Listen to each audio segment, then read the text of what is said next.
Hasken rayuwa yana farawa ne da kyakkyawar niyya daga zuciya. Haka hasken rayuwar Gen Z yana farawa ne daga kula, haɗin kai da ƙaunar juna. Hakan yasa shirin Arewa Gen-Z yake ƙara jaddada mana mahimmancin riƙe hannun juna don yin kyakkyawar tafiya ta hanyar da ya dace. Shirin Arewa Gen-Z shiri ne da yake ba wa Gen Z dama don mu nuna wa duniya we also make a difference. Inda a spotlight muke baje kolin talent ta ko'ina.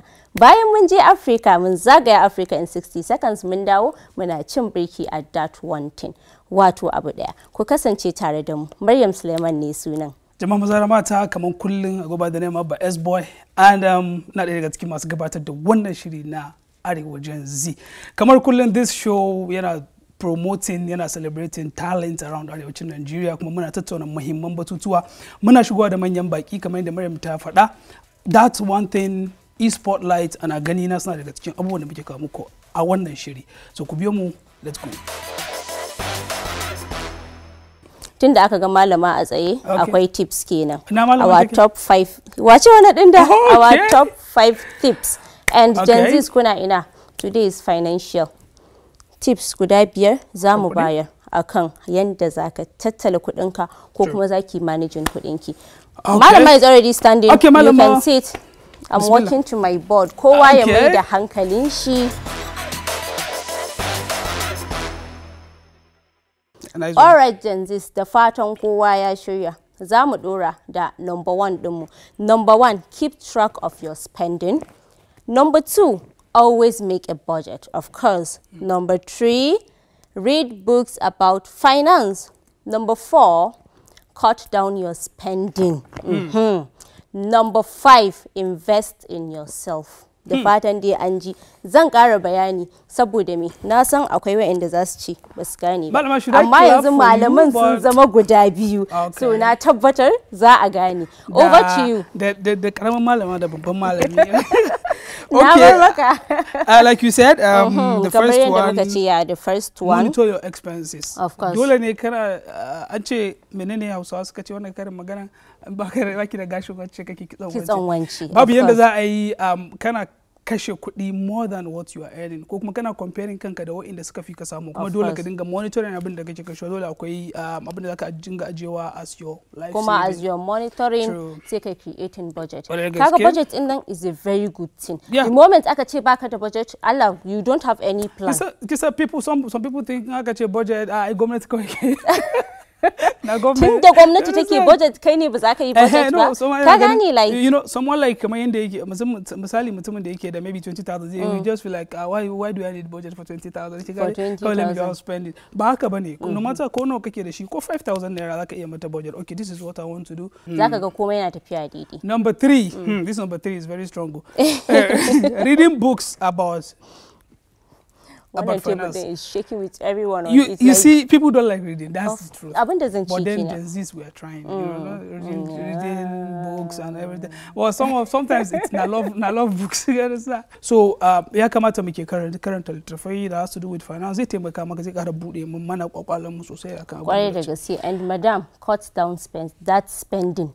Cut it down. Muna da kashe-kashe ba mace ba namiji akwai waɗanda zaka ga. Musamman ma mata. Shi yasa me nace madam da akwai mazan da suke yi but wannan unnecessary spending is not for you a wannan rayuwar da muke ciki. Okay jama'a maza da mata masu kallon mu Gen Z's all over arewacin Nigeria da Nigeria gabaki daya a daidai wannan gaba zan yi muku launching din shirin mu mai suna e-spotlight kamar yadda kuka sani wannan shiri na e-spotlight a kowane mako mukan gayyato muku fitattun Gen Z's around Nigeria around arewacin Nigeria masu baiwa daban-daban kama daga waka, comedy, acting, artist da duk wani basira da mutum yake da shi kuma a yau ba mu yi ƙasa a gwiwa ba muna tare da Hauwa Umar Faragai wacce ta kasance visual artist ce, wato mai zane da fenti. Idan kun ba mu dama a daidai wannan lokaci, Hawa Umar is coming in. Welcome. Oh, you know even clap. So with me. Because you You don't know want to even clap clap. Send us irin kuma ku da yawa arewacin Najeriya kuma gaskiya kuna motivating din mata da yawa. Ya aka kika samu kanki as a painter, as a visual artist? To gaskiya mutane da yawa suna yawan min wannan question din. Ni dai na tashi na ga ina zane. Kowa tambayin tun ina yarinya ban ma san ma me zanen ba. But I love to play with colors. Ina amfani ko biro kai ko dutse zan sa in zana a jikin mota ni dai fa sai nayi zanen. Za mu iya cewa dai za mu iya cewa follow come talent ne da abun ki kika zo da abuna na zo. Amma ko za ki iya faɗa mana ko ki dan kwatanta mana yanayin zanen ki, like wani irin zane kike yi? To gaskiya na fi yin abstract painting. Shi ne wanda zaki gani yawanci ana wasa da kaloli. To daga baya ne sai na dan yi jumping to portraits. Zanen fuskan mutum haka, ina dan yin dabbobi, amma gaskiya ni dai zanen da ya fi burge ni abstract din. Saboda shi yau wasa da kaloli haka, saboda wani sa'in zaka ga me ma kala kuma amma tana da ma'ana. Wasu kalan kayan aiki kika fi amfani da shi a wannan abstract painting din misali? Gaskiya na fi using din acrylics. Da ina using din oil paint, but ba na son kanshin su. Saboda akwai times din da in kana amfani da su zaka ji wani sa'i kamar kana buguwa haka. So kamar yana affecting lafiya kenan. Yes, saboda wani sai kai amfani da kerosene in zaka wanke brushes ɗinka, ko kuma sai kai amfani da tapping time, dai abubuwa da yawa. Kamar yadda kika taso kina zane-zane, dole kuma bayan kin yi nisa akwai inspiration da kike samu, kina ƙara having ideas na zanenki. Ko kina da allon kwaikwayo? To gaskiya duk abin da na gani ni kawai ina sha'awar in zana. Duk abin, in kofi ne ko nan gurin na gani ko fulawa ne. So ba wani mai zane-zane haka da yake dan burge ki, kina samun inspiration daga gurin shi ko gurinta? Akwai zanennuka sosai kuwa. Akwai Hajiya Kaltimi. Akwai suna nan dai da yawa. Gaskiya ba zan iya lissafa su, amma suna nan da yawa. Zaka gani ko exhibition kaje, wani ma sunan shi ka sani ba shi ka sani ba, amma kana ganin zanen nukan sa kwarai. Wannan zanen da kike yi wannan abstract painting din, how do you come up with the ideas? Like kawai kina zaune ne kawai idea din yake zuwa miki, okay bari yi zanen kaza, bari yi zanen kaza, ko kina zauna ki nazari kice okay yau bari in zana kaza, gobe bari in zana kaza? To sometimes yanzu ala misali ka zo wuciya kaga an yi accident, kaga jini, so in kana so ka yi painting wannan dole zaka zuba red color. Ka gane? Zaka zuba red color. In gobara ne ma haka ka gani zaka yi haka. So kawai zaka dinga yin abu ne based on abin da ya zo maka mind. Yes. Okay, kamar yadda kika ce zaka iya ganin an yi accident, dole na san akwai wasu zanennukan da suke dan zuwa da matsaloli. Akwai wani project da kika haka ko aiki wanda kika sha wahala ya baki wahala? Gaskiya akwai da yawa. Akwai wani zanen wani flower da na taba yi. Duk da kin san shi flower ko da kin yi mistake, ai flower ne ba portrait bane ba na mutum. To da yake babba ne, to na yi shi din ma ya zo ya wanke. I don't know abin da ya faru, but na ci gaba da yi kuma customer ɗita za ta zo ta karba. Kin about customers, ta yaya kuke samun kuɗi da wannan painting da kuke yi? Like kuna yin painting din ne ko irin okay yau bari yi painting ko in ajiye for the passion, ko a'a kina monetizing abin da kike yi ne? To kamar yadda na taba jin wata artist ita kanta ta faɗa cewa shi painting ba abu ne da ake siya kullum ba. Yawwa, wani ma zaka aje shi kusan shekara. Ka gane? But sometimes wani in yazo zai siya sai kaga gaba ɗaya an siye shi lokaci ɗaya ka samu kuɗi. Kamar yadda kike wannan zane-zanen, na san akwai Gen-Zs out there da suna da wannan talent ɗin, wani ma yana yi amma bai san yadda zai fara showcasing business ɗinsa ba da sauransu. Wani irin shawara zaki ba su? To akwai kungiyar 'yan zane wadda ake cewa Society for Nigerian Artists, ko ni member ce a ciki. To idan ka shigo wannan kungiyar suna taimaka maka ka san yadda za ka yi, in ma art ɗinka ne za ka siyar, in ma exhibition, in ma solo exhibition za ka yi, duk za su taya ka, za ka yi sa. Za su taya ka. Shi wannan zane da muke ta magana a kai, wani rawa ke ganin zai taka a rayuwar Gen-Z misali? Shin kina tunanin mutum zai iya ɗaukan shi a matsayin sana'a mainly ko kuwa? Zai iya, saboda yanzu kana samun kwangila da yawa zaki iya samun kwangila maybe a baki na hotels kin ga kowane room nawa zaki ko kuma estate haka ki yi a rooms din su za a iya sosai ma za a iya. To yanzu malama Hawa ga fuskar Abba nan a zana mun fuskar Abba kafin mu je hutu mu dawo a zana mun fuskar Abba. Da murmushi ko da ko in kai ga dama ka kwanta a zana mun shi kafin ba matsala ai shi san expert shi kan do it ai shi kan do it ba matsala. To Gen-Z kun ga yanda muka kasance tare da malama Hawa na san kuma akwai masu zane kala-kala out there ana making money lots of money da zane. Amma za mu je hutun takaitaccen lokaci muna dawowa kafin nan muna dawowa za ku ga fuskan Abba an zana ku jira mu.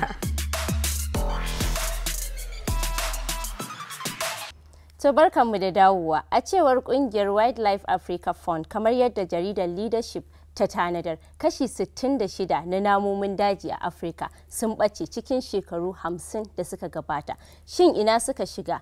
Me ya same su? Don amsa wa'annan tambayoyin namu a yau mun karɓi bakoncin Mr. Festus Iyora don ya amsa mana kuma ya ƙara mana haske a kai. Da fatan za ku kasance tare da mu. Hi Mr. Festus. Hi. Good morning. Mr. Festus, how are you? Yeah, morning. I'm fine. How are you doing today? We're doing fine, thank you. I like your hairstyle. Thank you so much, and I like your cap too. Just like my colleague introduced the program and then she said a little bit about what you do. We have a lot of questions for you, and then the first question is, can you tell us an overview of the Wild Africa Fund and its primary mission? Giraffe is extinct, rhinos are extinct, and at the same time, we have less than 50 lions, we have about 400 elephants, and we have just about 100 gorillas. And the problem is that we are fast losing this animal. And that is why Wild Africa Fund has come to Nigeria to work. For instance, our aim is to also not just save African wildlife, but we also intend to prevent poaching, wildlife crimes. Another thing we also intend to do is to raise awareness about habitat loss and climate change. And at the same time, we're also working to promote coexistence between humans and wildlife. Mr. Festus, you have so much intention. So why is it engaging the youths a priority for the fund in Nigeria? So Nigeria has one of the largest youth population in the entire world with the major age of 18 years. And at the same time, out of the entire Nigerian population, about 70% is under 30.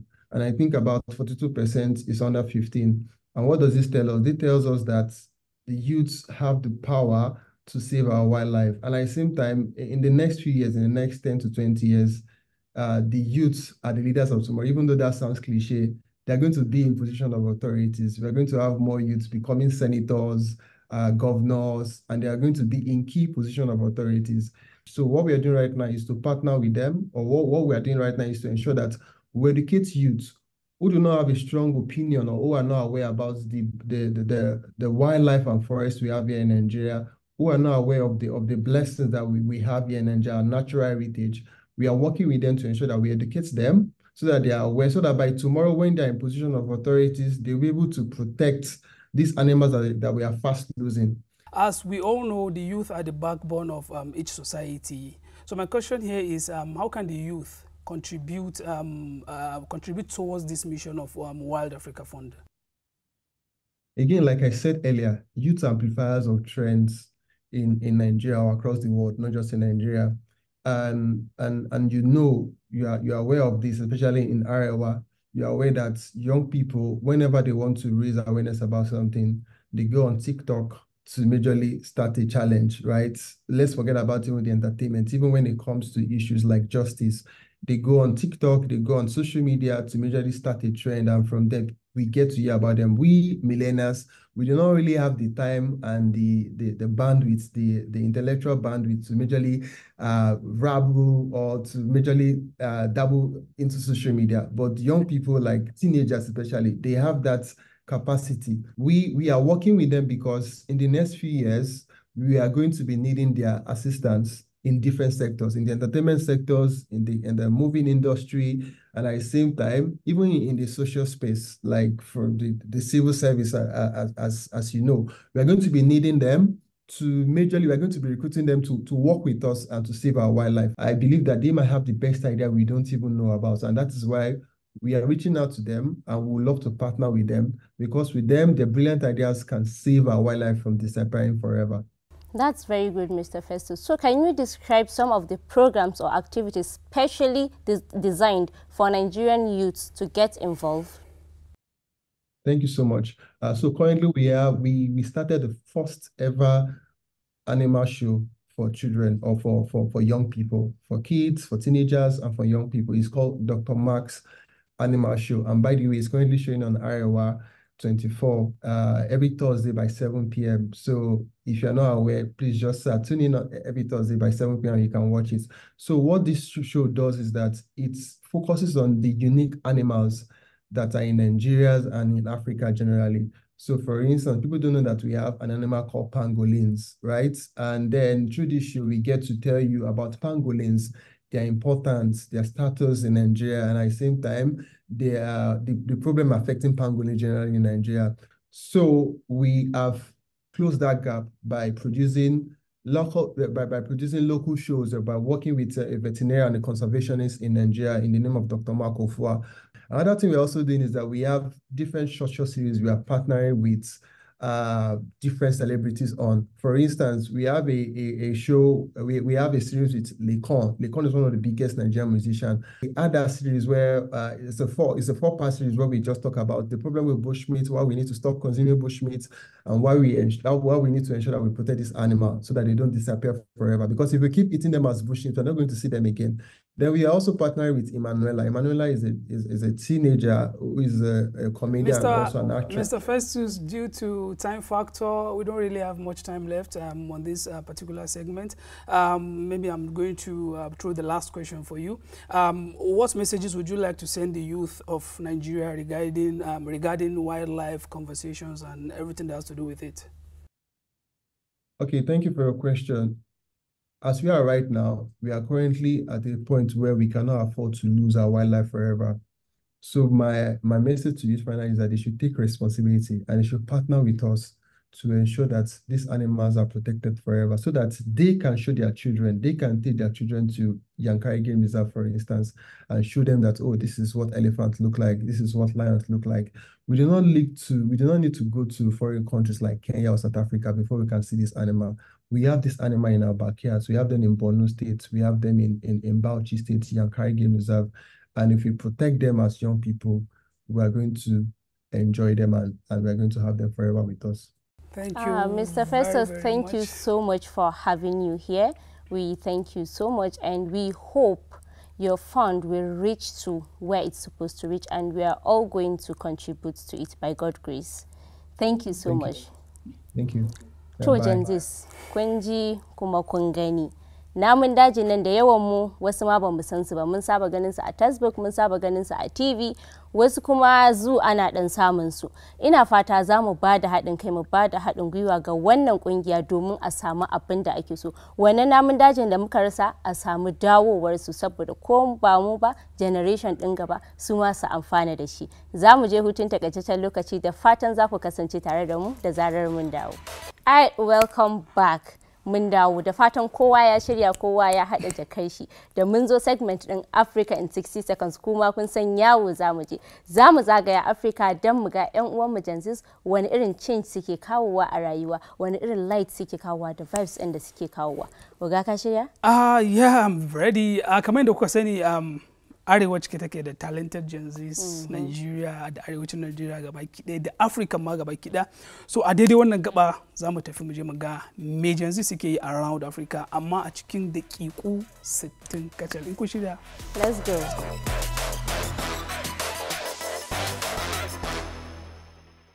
Arit Obo ƙwararren mai shirya fina-finai ce, producer kuma ƙwararriyar mai ɗora murya. Tana ta fafutuka har sai da aka sanar da ita a matsayin sabon mai gabatar da shirin muryar Africa, wato African Voice na CNN.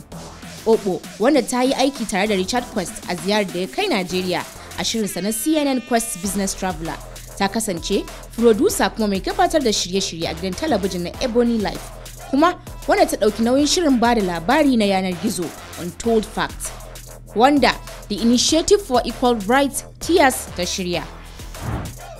Nasir Yamama ƙwararren masanin fasaha ne, ɗan kasuwa wanda ya kafa kuma yake shugabancin Verdant Agritech.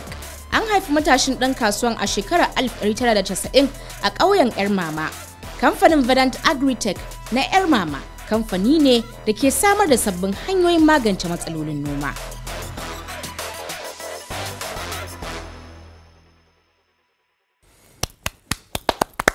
Wato akwai abubuwan da idan aka faɗa a game da Gen Z ni kaina sai dinga jin abin like is it even true in dai ba dan muna zuwa da kanmu muna gani ba.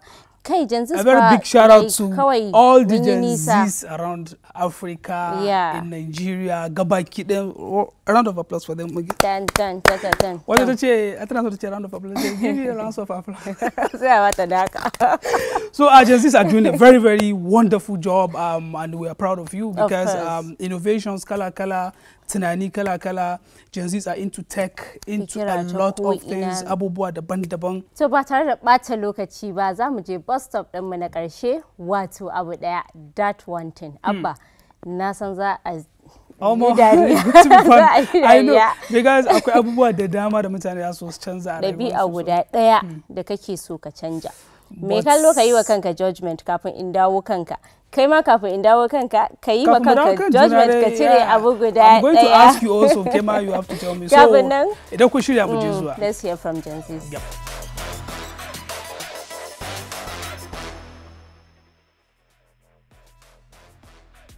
A cikin ɗabi'una ina son in daina gulma. Ina so in daina hasada. Saurin fushi. Saurin yin shagwabba. Jin kunyan mata. Gaskiya a cikin ɗabi'una ina so in daina yaudara. Ƙarya. Saurin kuka. Ɗabi'a yawan ɓacin rai. Ɗabi'a da nake so in daina, ina da ɗabi'a in na ga mutane kawai in mutum bai yi kyau ba in ringa mishi dariya ina so in daina.